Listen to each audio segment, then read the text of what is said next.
another day, another dollar. But I just it's like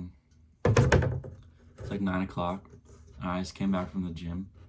So last night, I yesterday, I was listening to a podcast with Joe Rogan, and the guy's name was Pavel.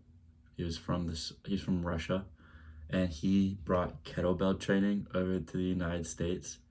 And I was always looking for functional training because I don't know, that's just what I was interested in. So I was looking into body weight training and kettlebells. So this guy was a master at kettlebells, and he talked about the benefits of kettlebell swings and the Turkish get up. So Joe Rogan's an advocate for kettlebells, and so I listened to this guy explain what kettlebells do. So I wrote it down on a whiteboard.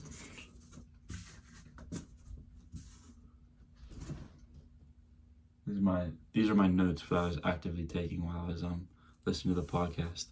But so I like pull ups and like push ups and dips and planks. But the thing about bodyweight exercises that I learned is two things. One thing is that they're tough to teach correctly, and the second thing is that none of them train your lower back, and you need your lower back to stay youthful. So the kettlebell swing is like a hip hinging motion, which is good for power. And so you have type 1 and type 2 muscle fibers, and type 2 muscle fibers degenerate as you get older. But doing the kettlebell swing, it helps promote longevity because it actively makes type 2 muscle fibers. And so that's like power, and like that like builds mitochondria, which is pretty cool. So today when I went to the gym this morning, I did kettlebell swings, and he has a book called Simple and Sinister, Strong and Sinister. It's online.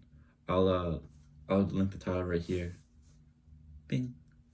But yeah, so there's two exercises in the protocol. It was the Turkish get up and the kettlebell swing. The Turkish get up is interesting. I haven't done that yet. I just did 50 single arm kettlebell swings each arm. And then I did some push-ups, some burpee style push-ups, and I did bicep curls, just because like curls are cool. And I did kettlebell halos, because I was just trying to look for functional movements for my shoulders. So the kettlebell swing is great because it offsets the center of gravity, and I just did the halos because it's a good. I trust the guy. I learned that in sales, you got to overcome two things. You got to overcome no trust and no need. So the reason I like this protocol so much is because I trust the guy behind it.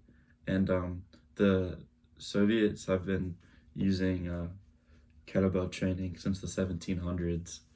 So that's pretty trusted. And just a different philosophy. So I'm excited to explore this philosophy. Oh, and another thing is steady state cardio. So you want to raise your heart. Like if you want to when you do cardio, you're actively stretching your heart to allow like more blood flow. So I liked that, and you know that you're in the right range when if you can pass the talk test. So like if you can't say more than if you can't say a short sentence, then your heart rate's too high.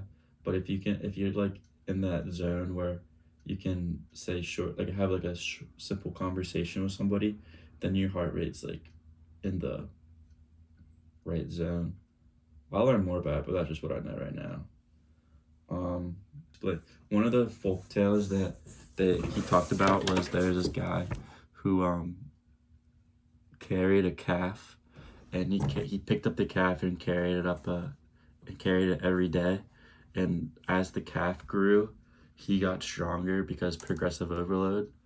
But that's the same philosophy with kettlebells. But one thing is, like, with the ego, you want to lift the heaviest weight possible, but when you lift, so you can build muscle fast, but you're not going to build quality muscle. So it takes a long time for a complete muscle adaptation. And so what he said was lift the same weight for an extended period of time so that you get strong, but then once the weight starts to feel normal and almost easy, then you're like completing the adaptation. So like once you go for a period of time, say like a month, then you increase the weight and then you start that new adaptation for the extended period of time. I think he called that step loading.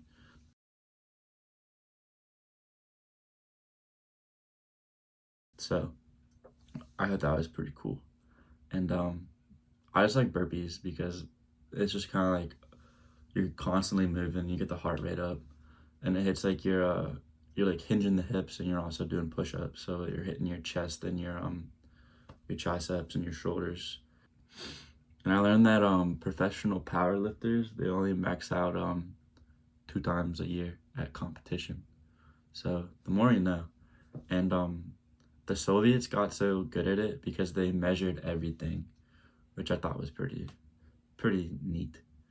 But yeah, that's what I did um, this morning. The news is pretty interessante. If you ever get a chance to watch the morning news, it's pretty cool. But yeah, here. This is what Tiger does. What's up, Tiger?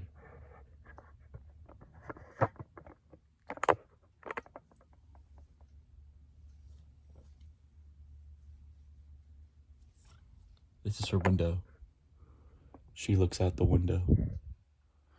And sometimes like when there's birds, she'll like get excited, which is pretty cool. But yeah, it's in the morning. So I'm gonna go to the lab, hit some golf balls, and